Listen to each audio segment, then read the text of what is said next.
कहानी एक जादूगर लड़के और एक ऐसी लड़की की है जो मरे हुए इंसानों को देख सकती थी। तो कहानी के शुरू में हमें एक जादूगर लड़का दिखाया जाता है जिसका नाम माजो था। वो अपने दोस्त के साथ मैजिक शो कर रहा था। वो ऐसे ही सड़कों पर अपना शो किया करता था, पर उसका जादू बहुत पुराना हो चुका था, इसीलिए वहाँ पर खड़े लोग उसके जादू में कोई दिलचस्पी नहीं ले रहे थे। तभी माजो वहाँ पर तमाम लोगों में खड़ी एक लड़की को देखता है जो उसे बहुत ही अजीब लग रही थी। माजो उस लड़की का पीछा करता है, पर जैसे ही उस लड़की को ये एहसास होता है कि जैसे कोई उसका पीछा कर रहा है तो वो एक पुरानी सी अलमारी की आगे रुक जाती है। यहाँ पर माजो को एक आइडिया आता है। वो सोचता है कि वो एक अलमारी से चुड़ैल को निकालेगा और फिर अपने जादू से लोगों के सामने उसे भगा देगा। और क्या पता ये जादू लोग पसंद करे। अब ये उस अजीब लड़की के पास जाता है जिसका नाम कैंग था। उसको अपने शो में काम करने की ऑफर करता है। कैंग को भी काम की जरूरत थी, इसीलिए वो उसको मना नहीं करती। फिर इसके बाद माजो को दिखाया जाता है जो एक हॉल में अपना शो कर रहा था। इस बार उसका शो देखने बहुत से लोग आए थे। वो वहाँ एक अलमारी पर अपना मंत्र पढ़ता है। जब वो अलमारी उसके मंत्र से खुलती है तो वो उस पर काला कपड़ा फेंक देता है। वो काला कपड़ा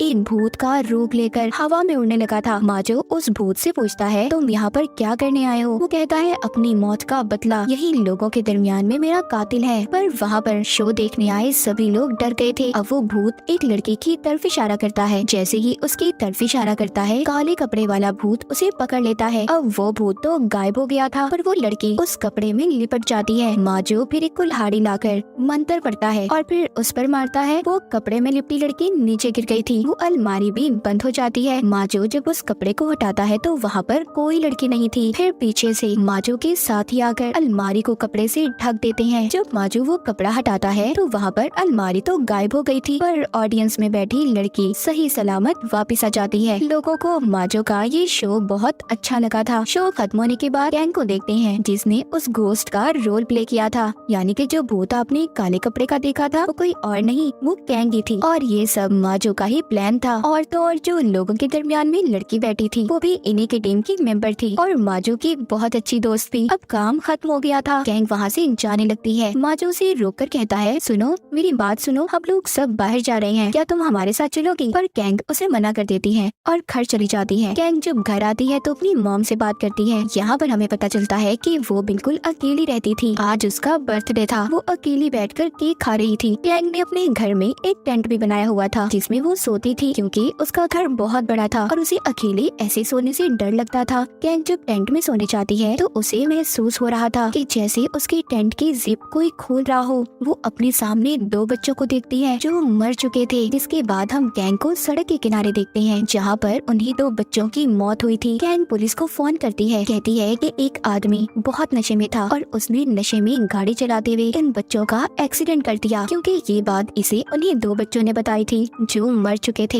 यहाँ पर हम ये जान पाते हैं कि कैंग मरे हुए इंसानों को देख सकती थी। अगले दिन कैंग जब शो की सेट पर थी तो अकेली बैठकर खाना खा रही थी। माजो का दोस्त उसे बड़े ही गौर से देख रहा था, जो बात कैंग को अच्छी नहीं लगती और वहाँ से जाने लगती है। तभी वहाँ पर माजो आकर उसको रोक लेता है, कहता है कि कहाँ जा रही हो? वो कहती है अपने घर। वो कहता है नहीं नहीं, आज तुम नहीं जा सकती, तुम हर रोज ही कोई ना कोई बहाना बनाकर चली जाती हो। आज तुम्हें हम लोगों के साथ रुकना होगा। चलो हमारी सारी टीम खाना खाने जा रही है, तुम भी चलो। माजो के बहुत मनाने पर आखिरकार कैंग को मानना पड़ता है और वो उनके साथ चली जाती है। अब जब ये सब खाना खा रहे थे जहाँ पर माजो का दोस्त सबको बता रहा था, क्या तुम लोग जानते हो कल रात मेरी दादी मेरे सपने में आई थी जो मुझे बहुत डांट रही थी, और ये भी कहा उन्होंने कि जब मैं जिंदा थी तो तुम मुझे मिलने क्यों नहीं आए। ये बात जब कैंग सुनती है तो बहुत हंसती है। उसने बहुत ज्यादा शराब पी ली थी और जोर जोर से हंस रही थी। वहाँ पर ऊट पटांग हरकतें भी कर रही थी। माजो के पास बैठकर उसकी बहुत बेइज्जती करती है, कहती है मैंने तुम्हें मना किया था ना, तुम मुझे यहाँ पर क्यों लेकर आए। माजो की शर्ट पकड़कर उसे फाड़ देती है, फिर सबसे माफी मांगती है और वहाँ से चली जाती है।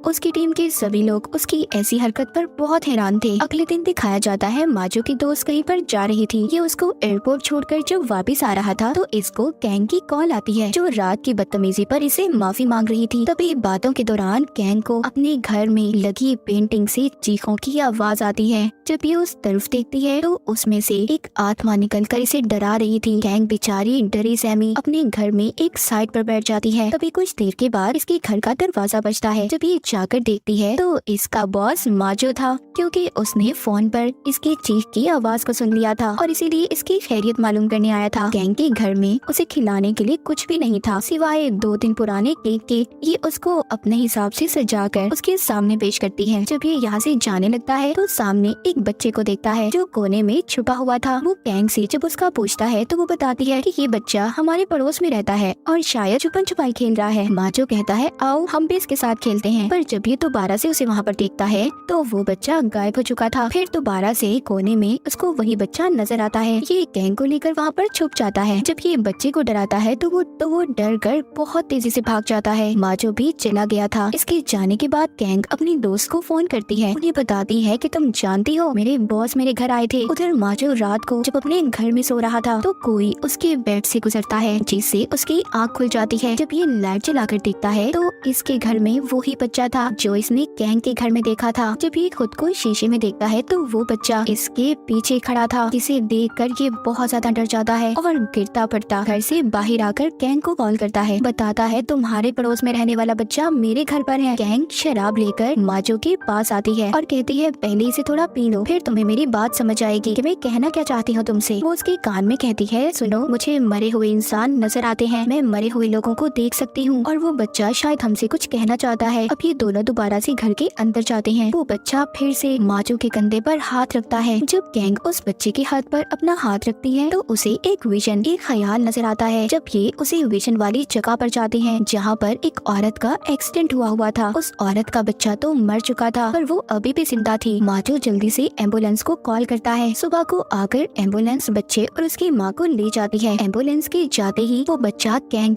और माजो का शुक्रिया करता है कि उन्होंने उसकी माँ की जान बचाई और गायब हो जाता है। जिसके बाद कैंग माजो को नदी के किनारे पर लेकर जाती है और उसे बताती है कि तुम जानते हो कुछ सालों पहले मैं भी मर चुकी थी। मेरा सांस बंद हो गया था कुछ देर के लिए। जब स्कूल बस में जा रही थी तो मेरा एक्सीडेंट हो गया। मैं कुछ वक्त के लिए मर चुकी थी। मुझे तो किसी तरह बचा लिया गया पर मेरी बेस्ट फ्रेंड मर गई। उसके बाद मुझे अपनी दोस्त और बाकी मरे हुए लोगों के भूत दिखाई देने लगे, जिसके बाद सब लोग मुझसे दूर रहने लगे, यहाँ तक कि मेरी मॉम और बहन ने भी मुझे अकेला छोड़ दिया। ये सब बताने के बाद कैंग नदी के पास जाती है और चिल्लाकर कहती है मेरी दोस्त तुम मुझे आखिर कब तक अकेला रख पाओगी? मेरे ऑनलाइन बहुत सारे दोस्त हैं, उन्हें कैसे दूर करोगी मुझसे? दरअसल कैंग की दोस्त का भूत उन लोगों को भी नजर आता था जो इसके साथ रहते थे और इसी डर की वजह से कैंग के साथ कोई भी नहीं रहना चाहता था। यहाँ पर माजो भी कहता है सस्ती चुड़ैल तुम मेरे होते कैंग का कुछ नहीं बिगाड़ सकती। फिर ये दोनों यहाँ से चले जाते हैं। अगले दिन कैंग और माजो एक बार में जाते हैं जहाँ पर कैंग फिर से बहुत ज्यादा शराब पी लेती है। माजो उसको घर छोड़ने का कहता है लेकिन वो अपने घर जाने से मना कर देती है, इसलिए माजो उसे अपने घर ले गया था। जब ये रात को सो रहे थे तो माजो के चेहरे पर पानी गिर रहा था जिससे उसकी आँख खुल जाती है। जब ये ऊपर की तरफ देखता है तो छत से कैंग की दोस्त की आत्मा थी जो इसे डरा रही थी। कैंग माजो की आंखों पर हाथ रख लेती है, कहती है इस तरफ ध्यान मत दो, उसे मत देखो, वो चली जाएगी। पर माजो को बहुत डर लग रहा था इसलिए कैंग उसके लिए एक टेंट बनाती है। ये दोनों अब उसी टेंट में सो गए थे। जब सुबह होती है तो यहाँ पर माजो की दोस्त आ जाती है जो काम के सिलसिले में कहीं पर गई हुई थी, जिसको माजो एयरपोर्ट छोड़कर आया था, पर अब वो वापस आ चुकी थी। उसको ये सब देखकर बहुत गुस्सा आ रहा था। वो कैंग को बहुत बुरा भला कहती है, उससे कहती है मैं जानती हूँ तुम्हारा कोई दोस्त नहीं है, यहाँ तक कि तुम्हारी फैमिली भी नहीं, तुम्हें सब छोड़कर चले गए और अगर मैं तुम्हारी जगह होती तो कब की मर जाती। माजो उसकी बातें सुनकर उसे चुप होने का कहता है। कैंग को माजो की दोस्त की बातें बहुत बुरी लग रही थी,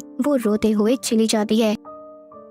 अगली सुबह जब माजो की टीम अपने अगले शो की तैयारी कर रही थी तो वहाँ पर कैंग नहीं आती। माजो बहुत उदास था। उधर कैंग जब अपने घर की सफाई कर रही थी तो उससे मिलने उसकी फ्रेंड्स आती हैं जो ऑनलाइन बनी थी। ये उसके लिए खाना भी लेकर आई थी। कैंग उन्हें देखकर बहुत खुश हो जाती है। अब ये खाना खाती है और बहुत सी बातें करती है। तभी माजो की कॉल आती है जो उसे कह रहा था कि उसे उसकी बहुत याद आ रही है, उससे मिलना चाहता है। अब रात को कैंग तैयार होकर माजो से मिलने जाती है तो खड़ी रास्ते में वो मैजिक शो देखने लगी थी। तभी वहाँ पर उसे लोगों की भीड़ में अपनी दोस्त की आत्मा दिखाई देती है। ये उससे बचने के लिए जब भागने की कोशिश कर रही थी तो स्टेज पर गिर जाती है जहाँ पर उसके पीछे बहुत सारे हाथ थे, उसे पकड़ रहे थे। पर वहाँ पर माजो आ जाता है। वो उस डरावने लम्हे को शो का हिस्सा बना देता है जो लोगों को बहुत पसंद आ रहा था। जब ये दोनों जा रहे थे तो कैंग किससे कहती है मुझे सच सच बताना, क्या तुम मेरी वजह से परेशान हो या मेरी वजह से तुम्हारी जिंदगी खराब हो रही है? माजो कहता है ऐसा क्यों कह रही हो, बल्कि तुम्हारे बगैर मैं कुछ भी नहीं हूँ, मैं तुम्हारे साथ अपनी जिंदगी गुजार उतारना चाहता हूँ। जिसके बाद गैंग उसको अपने घर ले जाती है। सुबह को माजो जब उसके घर से जा रहा था तो जाते हुए गैंग की दोस्त की आत्मा उसे देख लेती है। रास्ते में माजो की गाड़ी का क्रेन से एक्सीडेंट हो जाता है और वो बच गया था। हैरानी वाली बात ये थी कि क्रेन के अंदर कोई ड्राइवर नहीं था। जब माजो बचकर बाहर आता है तो एक बहुत बड़ा साइन बोर्ड आकर उस पर गिर गया था। उधर गैंग जब अपने घर की सफाई कर रही थी तो उसे एक लॉकेट मिलता है जो उसके दोस्त का था। ये उस लॉकेट को लेकर हॉल में जाती है जहाँ पर माजो परफॉर्म कर रहा था, अपना जादू दिखा रहा था। इसीलिए वो जादू देखने वाले लोगों के दरमियान में ही बैठ जाती है। जब अलमारी खुलती है तो उसमें से काले कपड़े वाला भूत निकलता है। जब माजो उससे उसके कातिल का पूछता है तो वो पहले तो कहीं और इशारा करती है, पर बाद में वो गैंग की तरफ इशारा करके उसे अपने साथ अलमारी में ले जाती है। सब लोग बहुत ज्यादा डर जाते हैं क्योंकि ये जादू उनके शो का हिस्सा नहीं था। सब लोग हैरान थे। माजो जब अलमारी को खोलता है तो उसमें गैंग पानी के एक एक्वेरियम में बंद थी। ये उसको निकालने की कोशिश कर रहा था। जब वो एक कुल्हाड़ी लेकर एक्वेरियम को तोड़ने की कोशिश करता है तो वो हवा में उड़कर नीचे गिर जाता है और बेहोश हो गया था। जब गैंग एक्वेरियम में थी तो लॉकेट निकालकर अपनी दोस्त को देने लगती है। यही से कहानी चली जाती है उस दिन पर जब गैंग की स्कूल बस का एक्सीडेंट हुआ था। दरअसल गैंग और उसकी दोस्त बहुत अच्छी फ्रेंड्स थी। गैंग की दोस्त के पास ये लॉकेट था जो कीमती होने के साथ साथ उसकी दादी की निशानी थी, पर गैंग भी इस लॉकेट को बहुत पसंद करती थी। वो थोड़ी देर के लिए अपनी दोस्त से उसे पहनने के लिए कहती है। जैसे ही ये उस लॉकेट को पहनती है तभी बस का एक्सीडेंट हो गया था। सभी बच्चे नदी में गिर गए थे। रेस्क्यू टीम जब इन्हें बाहर निकालती है तो परेशान थी कि किसका इलाज पहले किया जाए, क्योंकि इस वक्त वो सिर्फ एक इंसान की जान बचा सकते थे। जब वो गैंग के गले में हार देखते हैं तो समझ जाते हैं कि ये किसी अमीर घर की है और इसीलिए पहले उसकी जान बचाते हैं। पर गैंग की दोस्त मर चुकी थी। फिर जब गैंग को हॉस्पिटल ले जाया जाता है तो डॉक्टर्स ने वो लॉकेट उतार कर गैंग की मॉम को दे दिया था। वो उसे रख कर भूल गई और अब इस लॉकेट की वजह से गैंग की दोस्त उसके पीछे थी। उसकी आत्मा भटक रही थी। हम दोबारा से प्रेजेंट मौजूदा सीन देखते हैं जहाँ पर गैंग अपनी दोस्त को लॉकेट पहना देती है। जैसे ही वो लॉकेट पहनाती है वो एक्वेरियम से बाहर आ गई थी, पर माचो अभी भी बेहोश था। इन दोनों को हॉस्पिटल ले जाया जाता है। वो जब होश में आकर माचो की ऐसी हालत देखती है तो उससे दूर जाने का फैसला करती है। लेकिन होश में आने के बाद जब ये बात माचो को पता चलती है तो वो उसको फोन कर बहुत रोकता है और रोने लगता है, पर गैंग नहीं रुकती। अब जब गैंग ये शहर छोड़कर जा रही थी वो प्लेन में बैठी थी, तभी उसके पास एक एयर होस्टेस आती है। एयर होस्टेस जब उससे बात करती है तो वहाँ पर उसकी दोस्त की आत्मा थी। तभी प्लेन हिलने लगता है। उधर माजो जो एयरपोर्ट पर बैठा गैंग का इंतजार कर रहा था वो ये अनाउंसमेंट ऐलान सुनता है कि हमारा प्लेन वापस आ रहा है, उसमें कुछ खराबी हो गई है। और ये उसी प्लेन की बात कर रहे थे जिसमें गैंग जा रही थी। ये सुनकर बहुत खुश होता है। अब ये जैसे ही गैंग को देखता है उससे बात करता है, उसे बताता है कि मैं तुम्हें बहुत प्यार करता हूँ, मैं सारी जिंदगी तुम्हारे साथ रहना चाहता हूँ, तुम ऐसे मुझे छोड़कर नहीं जा सकती। पर गैंग उसको ऊपर देखने का कहती है जहाँ पर उसकी दोस्त की आत्मा खड़ी थी। कहती है अब भी तुम मुझसे प्यार करते हो, क्योंकि सोच लो सारी जिंदगी ये मेरे साथ रहने वाली है। माचो कहता है हाँ अब भी मैं तुम्हें प्यार करता हूँ। ये दोनों एक दूसरे के करीब आ गए थे और बहुत खुश थे। और इसी हैप्पी एंडिंग के साथ ये कहानी यहीं पर खत्म हो जाती।